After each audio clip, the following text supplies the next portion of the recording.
I am Akash Gaur, welcome back to your Indian medical lecture. नया topic discuss करेंगे, emergency injection. सबसे पहली चीज़, कोई भी जो मेडिकल से नहीं है अपनी मर्जी से दवाइयाँ ना लें ना खाए, जो मेडिकल के बारे में नहीं जानता। हमारी video medical student, pharmacy, nursing staff के लिए होती है, ठीक है। देखो इसमें आपको समझना है कि भैया इम्पोर्टेंट या इमरजेंसी है, जो इम्पोर्टेंट जो इंजेक्शन होते हैं इमरजेंसी में जो यूज़ किए जाते हैं, क्या होता है, कितना डोजेस रहता है। डोजेस हमेशा पेशेंट की कंडीशन आपको देख के समझना पड़ेगा, डायग्नोस करना पड़ेगा, उसके बाद डिसाइडेड होते। बट फिर भी मैं स्टैंडर्ड डोजेस कुछ कंडीशंस को लेके एक्सप्लेन करूँगा। स्टार्ट करते मैनिटोल इन्फ्यूज़न। गाइज ये बहुत अच्छा इंजेक्शन है, इसका बहुत ज़्यादा मात्रा में इस्तेमाल किया जाता है। यह इंजेक्शन मस्तिष्क और आंखों में लगने वाले प्रेशर को कम करता है और यूरिन की मात्रा को भी बढ़ाता है। याद रखना, यूरिन की मात्रा को बढ़ाता है, यानी कि यूरिन को इंक्रीज करवाने में काम करता है, ठीक है। जो कि आंखों में प्रेशर यूजेस की बात करते हैं। सबसे इंपॉर्टेंट यूजेस कहाँ समझेंगे, लो इंट्राक्रैनियल प्रेशर, इंट्राक्रैनियल प्रेशर को कम करने के लिए इस्तेमाल होगा। जब भी इंट्राक्रैनियल प्रेशर बढ़ेगा पेशेंट के अंदर, तब भी मैनिटोल इन्फ्यूजन का इस्तेमाल किया जाएगा। पोस्ट ऑपरेटिव आई सर्जरी, याद रखिएगा, आंखों के ऑपरेशन के बाद मैनिटोल इन्फ्यूजन ही पेशेंट को प्रिस्क्राइब किया जाता है, इतना आपको ध्यान रखना है। पोस्ट ऑपरेटिव ब्रेन सर्जरी, मस्तिष्क की पोस्ट मतलब कि बाद में, ब्रेन ऑपरेटिव सर्जरी पोस्ट, ठीक है। ब्रेन सर्जरी के मस्तिष्क के ऑपरेशन के बाद भी इसका इस्तेमाल किया जाएगा। डोजेस की बात करूं, मैनिटोल इन्फ्यूजन क्या डोजेस में, आपको एडल्ट के डोजेस की बात करेंगे पूरे में 100 ml इन 1 आवर, यानी कि इंजेक्शन आईवी इन्फ्यूजन दिया जाता है 100 ml इन 1 आवर, यानी कि 100 ml आप 1 घंटे में स्लोली इस इंजेक्शन को दिया जाता है। इंपॉर्टेंट पॉइंट, इसमें एक चीज़ इंपॉर्टेंट पॉइंट ये है, इंजेक्शन किडनी डिसीज वाले मरीजों में इस्तेमाल नहीं किया जाता है। जिसको भी किडनी से रिलेटेड प्रॉब्लम है, किडनी डिसऑर्डर है, उसमें मैनिटोल इन्फ्यूजन का इस्तेमाल नहीं किया जाता है, माइंड में रखिएगा, ठीक है। तो इसमें समझ में आया मैनिटोल इन्फ्यूजन होता क्या है, यूज़ क्या है, डोजेस क्या है। आगे बढ़ता हूँ मैं। मैंने तो देखो साइड इफेक्ट में सब इंजेक्शन के बताऊंगा, सब पेशेंट को साइड इफेक्ट नहीं होते हैं, किसी को नहीं होता है। अगर आप ओवरडोज दे रहे हो, पेशेंट ओवरडोज ले रहा है या कोई उसे एलर्जी हो गई उससे, तब उसको साइड इफेक्ट देखने को मिलेंगे। हर किसी को साइड इफेक्ट नहीं होता है, इतना ध्यान रखिएगा। But as a doctor, as a perfect nursing staff, pharmacist, आपको याद होना चाहिए साइड इफेक्ट मेडिकेशन के क्या हो सकते हैं। हेडेक, नोजिया और वॉमिटिंग, ये 3 कॉमन साइड इफेक्ट है जो कि पेशेंट के अंदर देखने को मिलेंगे। जब भी होगा तब इमीडिएटली इंजेक्शन को स्टॉप कर दिया जाएगा। नेक्स्ट आता हमारा आइसोप्रेनालिन। आइसोप्रेनालिन भी बहुत अच्छे इंजेक्शन इस्तेमाल किया जाता है। यूजेस की बात करेंगे तो कंप्लीट हार्ट ब्लॉकेज, यानी कि पूर्ण हार्ट अवरोध, यानी कि जब हार्ट है वो कंप्लीटली ब्लॉकेज हो जाता है उसमें, तब इस्तेमाल किया जाएगा। कार्डियक अरेस्ट, दिल का दौरा पड़ने पर जब भी कार्डियक अरेस्ट की कंडीशन बनती है तब इस इंजेक्शन का इस्तेमाल किया जाएगा, कार्डियक अरेस्ट या हार्ट ब्लॉकेज में। डोजेस की बात करूँ, स्टैंडर्ड डोजेस है, बट पेशेंट की नीड और उस कंडीशन पर डिपेंड करता है कितना ब्लॉकेज हुआ है, क्या है, सारी चीज़ें। 5 mcg पर मिनट इसको जो डोजेस दिया गया है कि 5 mcg पर मिनट इंजेक्शन दिया जाएगा। इन्फ्यूज़न के थ्रू ये पेशेंट को दिया जाता है, याद रखिए, इन्फ्यूज़न पंप के थ्रू, ठीक है। आइसोप्रेनालिन का इंजेक्शन है, दिया हुआ है 2 mg 1 ml, इसमें 1 ml का है जो 2 mg इसमें अवेलेबल होता है, ठीक है। 2 mg 1 ml में अवेलेबल होता है फॉर स्लो IVSC यूज, ठीक है। इंट्रावीनस यूज किया जाता है, ठीक है, फॉर स्लो मतलब बहुत आपको स्लोली ये पेशेंट को प्रिस्क्राइब किया जाएगा, धीरे धीरे। इंपॉर्टेंट पॉइंट इसमें यह है कि यह इंजेक्शन टेकीकार्डिया में इस्तेमाल नहीं होता है। टेकीकार्डिया क्या होता है, ध्यान रखिएगा, टेकीकार्डिया वाले पेशेंट में कभी भी इस्तेमाल नहीं किया जाएगा। ब्रेडिकार्डिया, 2 वर्ड होते हैं, ब्रेडिकार्डिया और टेकीकार्डिया, तो वो आप दोनों वर्ड समझ लीजिएगा, ठीक है। तो आइसोप्रेनालिन इंजेक्शन के बाद आगे बढ़ते हैं। आइसोप्रेनालिन के साइड इफेक्ट भैया, इसमें टेकीकार्डिया यानी कि टेकीकार्डिया मतलब हृदय धड़कन का बढ़ जाना, ठीक है। हाइपोटेंशन यानी कि रक्तदाब का, हाइपरटेंशन यानी कि रक्तदाब का बढ़ जाना, हाइपरटेंशन हो जाना, हेडेक, सरदर्द होना, एंजाइटी होना, नोजिया, वोमिटिंग, जी घबराना।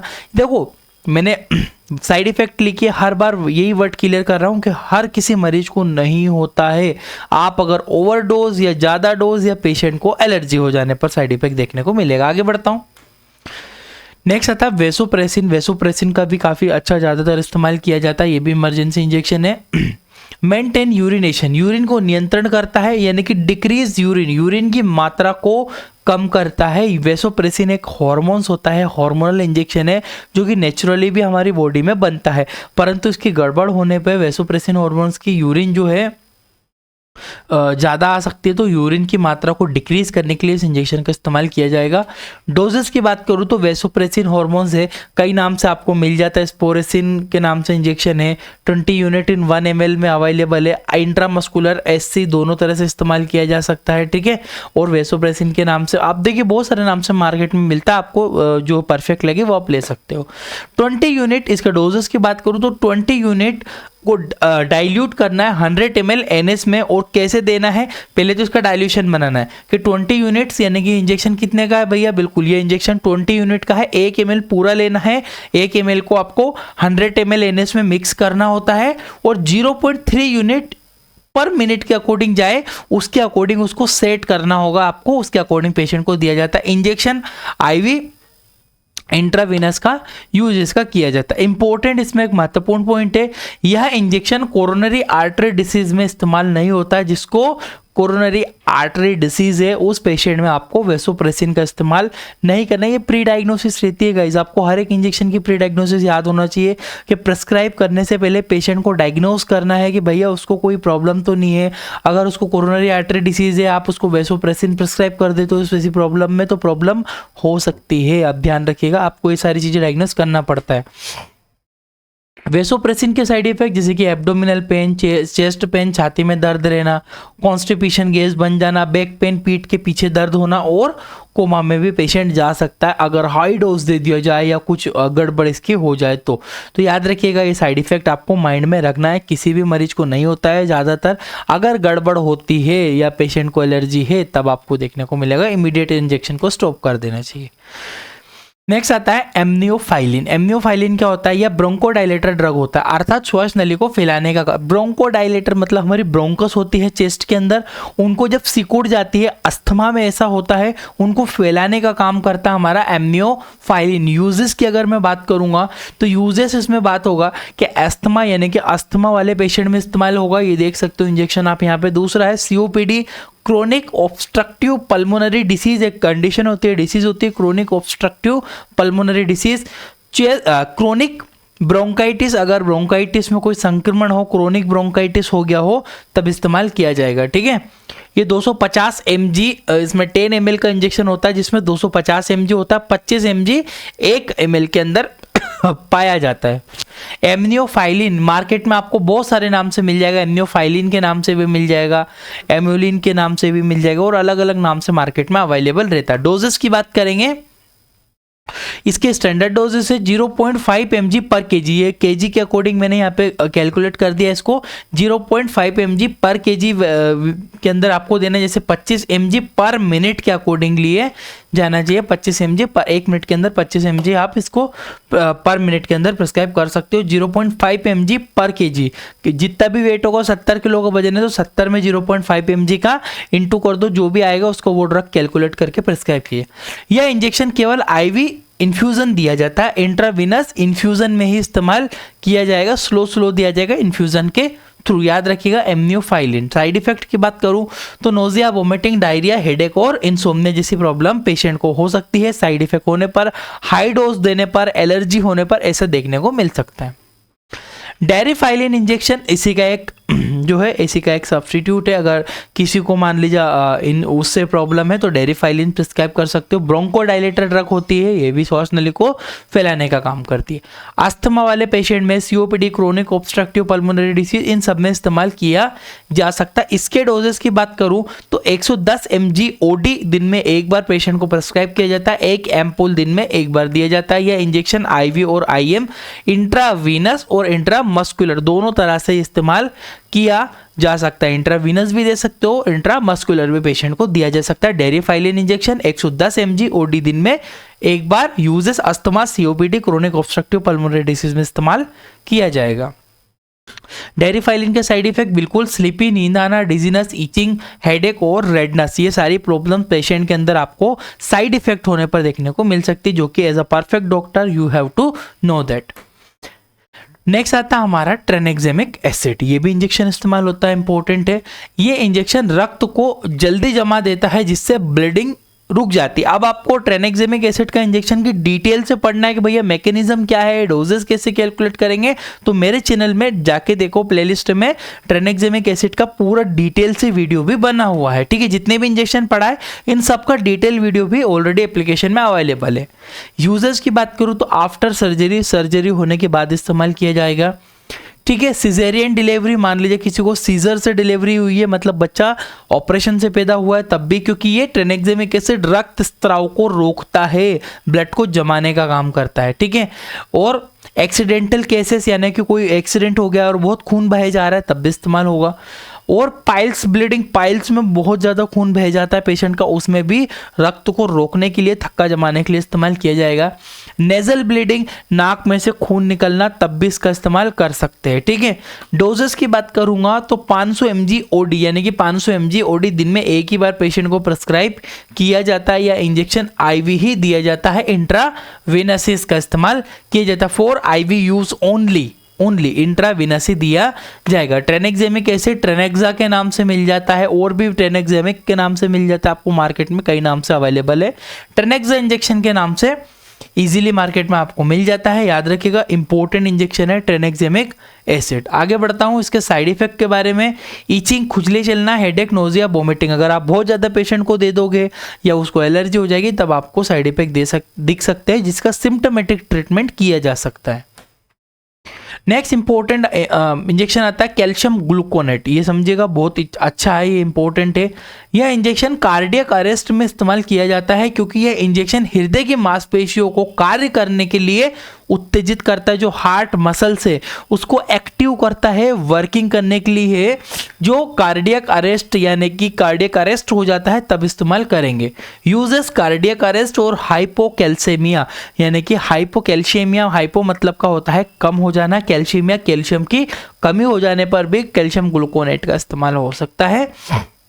डोजेस की बात करूं तो 95 mg OD, 95 mg का इंजेक्शन है, ये 95 mg का अवेलेबल रहता है, OD ही इस्तेमाल किया जाएगा। यह इंजेक्शन IV और IM, इंट्रावेनस और इंट्रामस्कुलर, दोनों प्रकार से इस्तेमाल पेशेंट के अंदर किया जा सकता है। तो कैल्शियम ग्लूकोनेट याद रखिएगा। इसके साइड इफेक्ट भी है, ईचिंग, हेडेक, नोजिया, वोमिटिंग और लो BP, ब्लड प्रेशर का कम हो जाना। कैल्शियम ग्लूकोनेट का साइड इफेक्ट देखने को मिल सकता है पेशेंट के अंदर। नेक्स्ट आता है एड्रेनलिन इंजेक्शन। क्या होता है? एंजाइमेटिक इंजेक्शन है, या एंजाइमेटिक इंजेक्शन होता है जो कि मसल, यानी कि मांसपेशियों को रक्त प्रवाह को बढ़ा देता है, ठीक है। करता क्या है? मेन मैकेनिज्म 2 शब्दों में लिखा है कि जो मसल्स है उसके अंदर जो ब्लड फ्लो होता है उसकी इंक्रीज कर देता है, या ऐसे नोड पर भी कार्य करता है जिससे हृदय ठीक प्रकार से धड़कना लग जाता है। यानी कि एड्रेनलिन इंजेक्शन क्या होता है? एपिनेफ्रिन इंजेक्शन के नाम से भी इसको जानते हैं। एड्रेनलिन इंजेक्शन 1 mg 1 ml के अंदर 1 mg होता है, ठीक है। और for intramuscular subcutaneous and use dilute before मतलब उसको देने से पहले उसको डाइल्यूट करना है। 1 ml का इंजेक्शन है, सिंगल यूज वाइल है, एक ही बार में इस्तेमाल होगी ये वाइल, ठीक है। एंजाइमेटिक इंजेक्शन है, कार्डियक अरेस्ट, एनाफाइलेटिक शॉक और सुपरफिशियल ब्लीडिंग में इस्तेमाल किया जा सकता है। एड्रेनलिन इंजेक्शन ऐसे नोड हार्ट में भी ये वर्किंग करेगा। मेन काम इसका बता ही दिया है, ये मांसपेशियों में मसल्स के अंदर ब्लड फ्लो को बढ़ा देता है। Side effect nausea, vomiting, dizziness या फिर ब्रीथिंग डिफिकल्टी, सांस लेने में मरीज को समस्या होना, ऐसी दिक्कतें देखने को मिल सकती है। तो एड्रेनलिन इसका जो डोजेस है गाइस पूरा पेशेंट के नीड पर ही डिपेंड करता है, स्टैंडर्ड डोजेस नहीं होता है इसका। नेक्स्ट आता है एट्रोपिन इंजेक्शन। यह इंजेक्शन पैरासिम्पैथेटिक नर्वस सिस्टम को इनहिबिट करता है। देखो हमारे नर्वस सिस्टम को आपको डिटेल से समझना पड़ेगा एज अ मेडिकल प्रैक्टिशनर, तभी आपको चीज़ें समझ में आएगी। तो पैरासिम्पैथेटिक नर्वस सिस्टम होता है, मैं अभी इस वीडियो में तो एक्सप्लेन नहीं कर सकता इसको, बाकी उसको ये क्या है, इनहिबिट करने का कार्य करता है, ठीक है। उसके ऊपर भी डिटेल से वीडियो एप्लीकेशन हमारे यूट्यूब पे भी अवेलेबल है, हमारी एप्लीकेशन में भी अवेलेबल, देख सकते हो। इसके यूजेस ब्रेडिकार्डिया में इस्तेमाल होता है हमेशा। ये ब्रेडिकार्डिया और टेकिकार्डिया का मतलब होता है हृदय गति का ज़्यादा होना, ब्रेडिकार्डिया का मतलब होता है हृदय गति का कम होना। जब भी पेशेंट की हार्ट बीट कम होती है तब इसका एपिनेफ्रिन का इस्तेमाल किया जाता है। ऑर्गेनोफॉस्फेट पॉइजनिंग यानी कि फसलों में दी जाने वाली कीटनाशक अगर किसी ने पी ली है या उसकी बॉडी में चली गई है तब भी उसके एज अ एंटीडोट इस्तेमाल किया जाएगा, एट्रोपिन इंजेक्शन। साइड इफेक्ट की बात करूँ तो ब्लर विजन, डिजीनेस और सीवियर चेस्ट पेन, छाती में दर्द होना, स्टॉप यूरिनेशन, ऐसी प्रॉब्लम देखने को मिलेगी जब इस इंजेक्शन का आप बहुत ज़्यादा इस्तेमाल कर लोगे या इसको जो डोजेस से आप गड़बड़ करोगे तब ऐसी प्रॉब्लम हो सकती है पेशेंट को।